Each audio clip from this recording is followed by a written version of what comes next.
Episode number 2 അത് സംബന്ധമായിട്ടുള്ള ഒരു ചെറിയൊരു റിവ്യൂ പറയാൻ വേണ്ടി വന്നതാണ്. തുടക്കം തന്നെ നമ്മുടെ അനീഷും ഷാനവാസിന്റെ ഒരു പെർഫോമൻസും കാര്യങ്ങളും ഇത്ര ചീപ്പുകൾ എനിക്ക് വേണ്ട. ഞാൻ ടാർഗറ്റ് ചെയ്തത് നിങ്ങളെയാണ്. അത് ആൾക്ക് കൊടുത്തിരിക്കുന്നു. നീ ഓൾറെഡി ഞാൻ ടാർഗറ്റ് ചെയ്തത് നിങ്ങളെയാണ്. അവന്റെ കയ്യിരിക്കുന്ന സാധനം തട്ടിയെടുക്കാൻ വന്ന് നോക്കിയിട്ട് പുള്ളി പറയുന്ന സംസാരം കാര്യങ്ങളൊക്കെ ഒന്ന് കേൾക്കണം. എന്തായാലും അനീഷ് കുറച്ച് ഓവറാണെന്ന് തോന്നുന്നു. ഇത് സൺഡേയിലെ നൈറ്റ് നടന്ന സംഭവമാണ്. അത് ഇന്നലത്തെ എപ്പിസോഡിലാണ് കാണിക്കുകയൊക്കെ ചെയ്തത്. എന്തായാലും അനീഷെ കുറച്ചൊക്കെ രതീഷിന്റെ അവസ്ഥ ആവാതെ നോക്കുക. ഇനി അത് കഴിഞ്ഞിട്ട് പിന്നെ മുൻഷി, എന്റെ പൊന്നോ, എന്നെ രഞ്ജിത്ത് എന്ന് വിളിച്ചാൽ മാത്രം മതി. അതൊന്ന് വെച്ച് തരാം.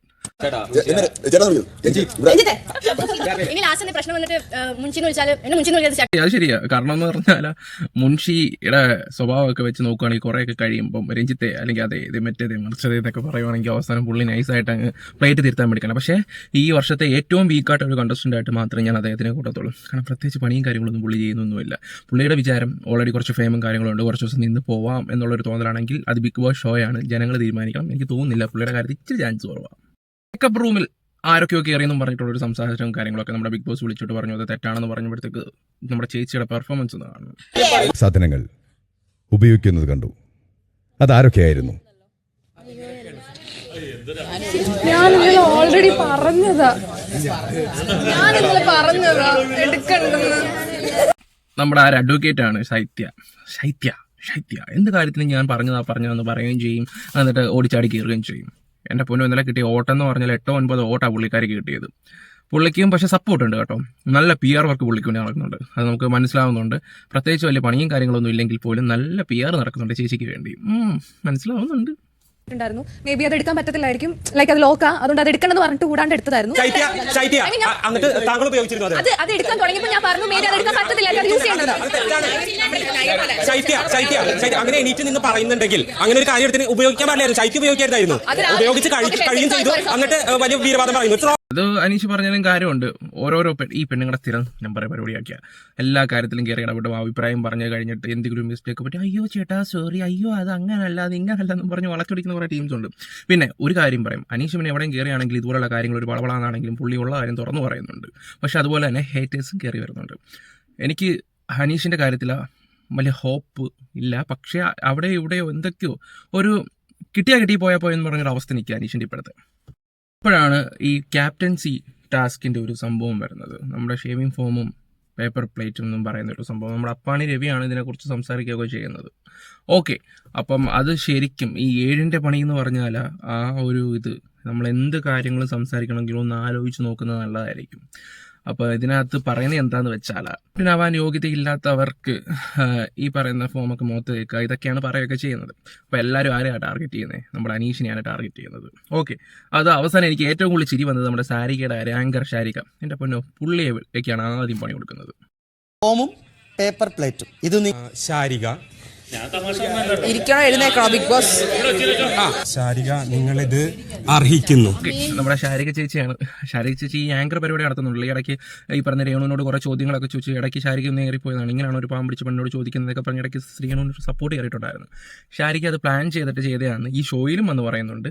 അതുപോലെ തന്നെ ശാരികയുടെ യൂട്യൂബ് ചാനലിൽ ഇതിനെക്കുറിച്ച് ചർച്ച ചെയ്തിട്ടുള്ളതായിരുന്നു. ഒക്കെ നമ്മൾ അതിനെക്കുറിച്ച് സംസാരിച്ചിട്ടുള്ളതൊക്കെയായിരുന്നു. ഇനി ഞാൻ പറയാൻ പോകുന്ന കാര്യങ്ങളെന്ന് പറഞ്ഞാൽ ഇവർ അങ്ങോട്ടും ഇങ്ങോട്ടുമൊക്കെ പരസ്പരം മുഖത്തൊക്കെ തേക്കുകയൊക്കെ ചെയ്തായിരുന്നു. അപ്പോൾ അതിൻ്റെ പേരും കാര്യങ്ങൾ എടുത്ത് പറയണമെങ്കിൽ പറഞ്ഞാൽ മതി. അടുത്ത വീഡിയോ മുതൽ നമുക്കത് സെറ്റ് ചെയ്യാം. അത് കഴിഞ്ഞിട്ടാണ് അടാട് ഞാൻ ആരാടിക്കൊണ്ടിരിക്കുന്നത്. നമ്മുടെ രനാസുന ചേച്ചിയും നമ്മുടെ അഭിഷേക് കുട്ടനും കൂടെ അഭിലാഷ് കുട്ടനും കൂടെ ഇരുന്ന് ഇങ്ങനെ ആടിക്കൊണ്ടിരിക്കുകയാണ്. എൻ്റെ പൊന്നോ ഒന്ന് വെച്ചുതരാം. 2:55 എന്തായാലും ഒത്തൊരുമിച്ച് ഒരു 100 ദിവസം വലിയ ടാസ്ക് തന്നെ. 100 ദിവസം അങ്ങനെ ഹൈഡ് ചെയ്യുന്നില്ല. പക്ഷെ 2 ആഴ്ച കഴിഞ്ഞ് അത് നമ്മളെ പിടിവിടും. ചേച്ചിയുടെ 2 ആഴ്ചയൊന്നും വേണ്ട പിടിവിടാനൊക്കെ. നമുക്കറിയാം രേണുസുതി ഇങ്ങനല്ല എന്ന് നാട്ടുകാർക്ക് അറിയത്തില്ലെങ്കിൽ എനിക്ക് നല്ല രീതി അറിയാം. എനിക്കും അറിയാം. അതുകൊണ്ട് തന്നെ പറയേണ്ട ആവശ്യമില്ല.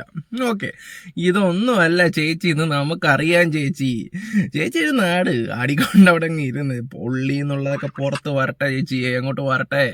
കഴിയുമ്പോഴാണ് നമ്മുടെ അഭിലാഷിന്റെ ഒരു സംസാരമുണ്ട്. ഞാനിവിടെ വന്നത് എന്റെ കുറച്ച് ദേഷ്യം കാര്യങ്ങളൊക്കെ കുറയ്ക്കാൻ വേണ്ടിയാണെന്നുള്ള രീതിയിൽ. അതൊന്ന് കാണാം നമുക്ക്.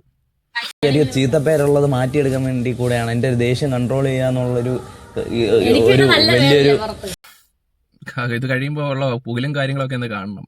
ഭയങ്കര നന്നാവാ പുള്ളിയുടെ സംസാരവും കാര്യങ്ങളൊക്കെ കേട്ടിട്ട് പുള്ളി ഇപ്പം നന്നാവും എന്ന് പറഞ്ഞ് വന്നിട്ട് കുറച്ചു നേരം കഴിപ്പിത്തേ രേണുവിൻ്റെ നെഞ്ചത്തോട്ട് അയറുകയും ചെയ്യുന്നത്. ഓക്കെ, ഫാത്തിമ ഒരു കാര്യം സംസാരിക്കുന്നുണ്ട് രേണുവിൻ്റെ അടുത്ത്. കാരണം രേണുസുതി എന്താണെന്ന് ജനങ്ങൾക്ക് മനസ്സിലാക്കാൻ പറ്റിയ ഒരു അവസരമാണ്. ഓക്കെ, അത് സംസാരിക്കുന്നുണ്ട്. രേണുസുതി എന്താണെന്ന് റിയൽ രേണുസുതി എന്താണെന്ന് ആൾക്കാർക്ക് കണ്ടോണ്ടിരിക്കുവല്ലേ? അതെ അതെ അതെ കാണട്ടെ എല്ലാവരും കണ്ടോണ്ടിരിക്കുക. ഇത് കഴിയുമ്പോൾ പിന്നെ നോമിനേഷൻ്റെ കാര്യങ്ങളാണ്. അപ്പോൾ അതിൽ കൂടുതലും വന്നിരിക്കുന്നത് നമ്മുടെ സൈത്യ എന്ന് പറയുന്നത് അഡ്വക്കേറ്റ്. എൻ്റെ പൊന്നോ, പുള്ളിക്കാരിക്ക് 8 ഓട്ടോളം കിട്ടിയിട്ടുണ്ട്. പക്ഷെ പുള്ളിക്ക് നല്ല സപ്പോർട്ടും കാര്യങ്ങളൊക്കെ ഉണ്ട്. പിന്നെ രേണു സുധി, സാരിക, ആര്യൻ, മുൻഷി, അങ്ങനെ കുറച്ച് ആൾക്കാരാണ്. പിന്നെ എല്ലാ പഞ്ചാബി പെൺകുട്ടി. അപ്പം ഇവരെയൊക്കെയാണ് എല്ലാവരും എടുത്തു പറയുകയൊക്കെ ചെയ്യുന്നത്. ഓക്കെ, ഇവരൊക്കെയാണ് ഇനി അടുത്ത ഡേഞ്ചർ സോൺ, മീൻസ് ഇവരൊക്കെയാണ് ഇപ്പോൾ അടുത്ത എലിമിനേഷനിലോട്ട് പോകാൻ പോകുന്നത്. നമുക്ക് കണ്ടറിയാം എന്തൊക്കെയാണ് സംഭവിക്കാൻ പോകുന്നത് എന്നുള്ള കാര്യങ്ങളൊക്കെ.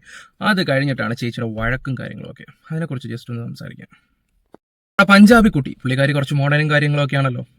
അതിൻ്റെ കാര്യം പറയാൻ ഞാൻ വിട്ടുപോയി. നമ്മുടെ ഷാനവാസ് പുള്ളിക്ക് എലിമിനേഷനിൽ ഒരിതുണ്ടായിരുന്നല്ലോ, പേര് കൊടുത്തിരിക്കുന്നത് നമ്മുടെ ഈ പറയുന്ന പഞ്ചാബി കുട്ടിയുടെയാണ്. ഓക്കെ, എനിക്ക് ചിരി വന്നത് എന്താണെന്ന് വെച്ചാൽ വേറെ ഒന്നുമല്ല, പുള്ളി വസ്ത്രത്തിൻ്റെ കാര്യം പറയുകയൊക്കെ ചെയ്യുന്നത് നമ്മുടെ കേരളത്തിൻ്റെ ഒരു രീതിയിൽ. കഴിഞ്ഞ വർഷം ശരണ്യയുടെ ഒരു സംഭവം ഉണ്ടായിരുന്നു. അത് കുടുംബ പ്രേക്ഷകർക്ക് ഭയങ്കര ഇറിറ്റേഷൻ ആയിരുന്നു. ഞാൻ അതിനെക്കുറിച്ച് ഒരു വീഡിയോ ഒക്കെ ചെയ്തിട്ടുണ്ടായിരുന്നു. ഓക്കെ, അപ്പം ആ സമയത്ത് കുറേ ഒരു പേഴ്സണൽ മെസ്സേജ്, ചേട്ടാ ഇന്ന പോലെയാണ് വസ്ത്രത്തിൻ്റെ കാര്യങ്ങൾ, അതൊക്കെ ഓരോരുത്തർ ഇഷ്ടമായിട്ടുള്ള കാര്യങ്ങളൊക്കെയാണ്. അപ്പോൾ ഈ ഡ്രസ്സിൻ്റെ കാര്യം ഞാൻ അല്ല പറഞ്ഞത്, എൻ്റെ അമ്മയെ കൊണ്ട് ഞാൻ പറയിപ്പിച്ചു അന്നത്തെ ഒരു വീഡിയോ. അപ്പോൾ അവർ വീട്ടമ്മയാണ്, അവരുടെ അഭിപ്രായം എന്താണെന്നാണ് ഞാനിവിടെ പറഞ്ഞിട്ടുള്ളത്. ഓക്കെ, ഇതുപോലുള്ള ഷോയിലൊക്കെ ഈ പറയുന്ന ഡ്രസ്സ് കാര്യങ്ങളൊക്കെ നമ്മുടെ മലയാളികൾക്ക് അക്സെപ്റ്റ് ചെയ്യാൻ പറ്റത്തില്ല. മീൻസ് ഈ ടി വിയിലൊക്കെ വരുന്ന ഒരു കാര്യമാണ് ഞാൻ പറയുന്നത്. പിന്നെ കാലം ഒരുപാട് മാറി, അത് വേറെ കാര്യങ്ങളൊക്കെ, അതൊക്കെ ഓരോരുത്തർ ഇഷ്ടം എന്താണെന്ന് വെച്ച് ചെയ്യുകയൊക്കെ ചെയ്യുക. ഞാൻ അതിന് ഇനി കൂടുതലായിട്ട് അഭിപ്രായങ്ങൾ പറയുന്നില്ല. പക്ഷേ ഷാനവാസിൻ്റെ സംസാരവും രീതികളൊന്നും ഒക്കെ പറഞ്ഞാൽ കഴിഞ്ഞ വട്ടത്തെ ബിഗ് ബോസ് കണ്ടിട്ട് എന്തൊക്കെയോ വെച്ചങ്ങ് ഉണ്ടാക്കി കളയാന്നുള്ള രീതിയിലാണ് എനിക്ക് തോന്നിയത്. പിന്നെ പുള്ളിയും കേരള തനിമയെക്കുറിച്ചൊക്കെ പറയണേ, അങ്ങനെയാണെങ്കിൽ പുള്ളിയും മുണ്ടെടുക്കട്ടെ, അല്ലാതെ ഇപ്പം നമ്മളിപ്പോൾ എന്താ പറയണം. ഓക്കെ, അപ്പം ഞാൻ പ്രധാനപ്പെട്ട ഇനി ഒരു കാര്യം സംസാരിക്കാൻ വന്നത്, ഇദ്ദേഹത്തിന് വയ്യ എന്നുള്ളൊരു കാര്യം പറയുന്നുണ്ടായിരുന്നു. ആ സമയത്ത് ഇദ്ദേഹം കിടന്ന് അലറിയ കുറച്ച് ഇതുണ്ട്, ഞാൻ അതൊന്ന് ജസ്റ്റ് ഒന്ന് വെച്ച് തരാം. പക്ഷെ അനീഷ് നമ്മുടെ ക്യാപ്റ്റൻ, അത് വേറെ ഇങ്ങനത്തെ ടോക്കാണ് മെയിൻലി പ്രശ്നം. ഈ പുള്ളി ഇപ്പൊ വയ്യാതെ കിടന്നപ്പോഴും അതപ്പോ ജെനുവിനിറ്റി ഇല്ലേ, അതാണ് ചോദിക്കുന്നത്. തലവേന ഉള്ളൊരുത്തൻ കിടന്ന് അലറുന്ന നിങ്ങൾ കണ്ടല്ലോ. ഞാൻ കണ്ട ഒരു കാര്യം എന്ന് വെച്ചാൽ രേണു സുധി ഇങ്ങനെ തലവേദനയാണെന്ന് പറഞ്ഞ് അവിടെ ഇരിക്കുന്നു, പിന്നെ കിടന്ന് അലറുന്നു. അപ്പോൾ ഒരു ഡോക്ടർ ഒരുത്തിയുണ്ട്, ബിൻസി ചെയ്യാൻ തോന്നുന്നു, വന്നിട്ട് പറയുന്നത് കേട്ടു ഈ തലവേനയുള്ള ഒരാളിങ്ങനെ അലറത്തില്ല എന്നൊക്കെ. ഈ പറയുന്ന അഭിലാഷ് ആണെങ്കിലും ഇവരാണെങ്കിലും ഈ പറയുന്ന ഷാനവാസി തലവേദനയാണെന്ന് പറഞ്ഞ സമയത്തൊക്കെ അവിടെ പോയി ഞാൻ അറിയാൻ പറ്റുകൊണ്ട് പോയി. അവൻ കിടന്ന് ഭയങ്കര അലർച്ചയായിരുന്നു, ഭയങ്കര അലർച്ചോട്ട് സംസാരവും കാര്യങ്ങളൊക്കെ ആയിരുന്നു. അപ്പോൾ ഈ പറയുന്ന രേണുവിനെ ഏറ്റവും കൂടുതൽ വിമർശിക്കുന്ന ഒരു വ്യക്തിയാണ് ഞാനത് പറഞ്ഞിട്ട് റിയൽ ലൈഫിലാണ് അവർ ചെയ്തതൊക്കെ വെച്ച് നോക്കുമ്പോൾ അക്സെപ്റ്റ് ചെയ്യാൻ പറ്റില്ല. ഷോയ്ക്കകത്ത കാര്യങ്ങൾ ഞാൻ ലൈവ് കണ്ട ഒരാളായതുകൊണ്ട് ഞാൻ പറയാം. ഷോയ്ക്കകത്ത് കണ്ടു വെച്ച് നോക്കുമ്പോൾ ഈ പറഞ്ഞ ഷാനവാസ് ചെയ്തതൊന്നും തെറ്റാ അങ്ങനെയാണെങ്കില അതിവിടെ ആരും പറയുന്നില്ല. ഷാനവാസ് ചെയ്തതിനെ കുറിച്ച് ഇവിടെ ആരും പറയുന്നില്ല. പിന്നെ രേണുവിനെ നമുക്കറിയാം, ഇപ്പം ഷോയ്ക്കകത്ത് പോയി കഴിഞ്ഞാൽ അവരെ ടാർഗറ്റ് ചെയ്ത് കഴിഞ്ഞാൽ അപ്പുറത്ത് കൈയടി കിട്ടും, അത് വേറെ കാര്യങ്ങൾ. ഞാൻ ഷോയുടെ റിവ്യൂ പറയുമ്പോൾ അത് ആത്മാർത്ഥമായിട്ടേ ഞാൻ പറയത്തുള്ളൂ.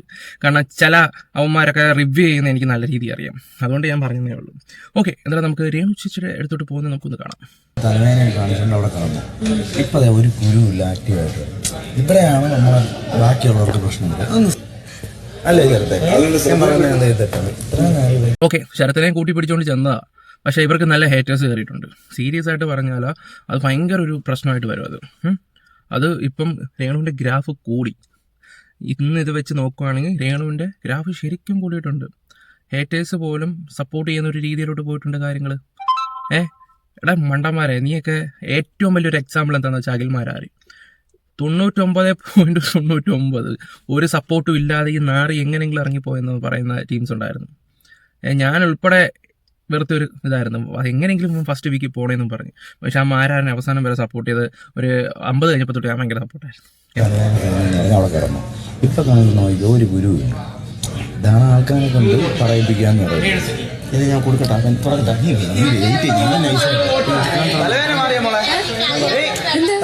ഇപ്പൊ തലവേനില്ലേ?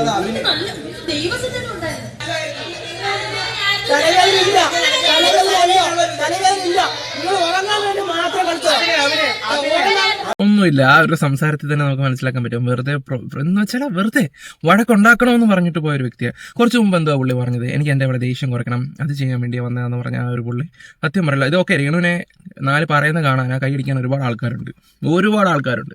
നമുക്ക് സന്തോഷമൊക്കെ തന്നെയാണ്. പക്ഷേ ഇത് ഇവന്മാർക്കിട്ട് തോണ്ടിയ ഇതാണ്, കുഴിയാണ്. അത് നിങ്ങൾ കണ്ടോ, ഇതിപ്പോൾ ഡേ 1 ആയതേ ഉള്ളൂ. ഇത് ഇവന്മാർക്ക് തിരിച്ചടിക്കുന്ന ഒരു സമയമുണ്ട്.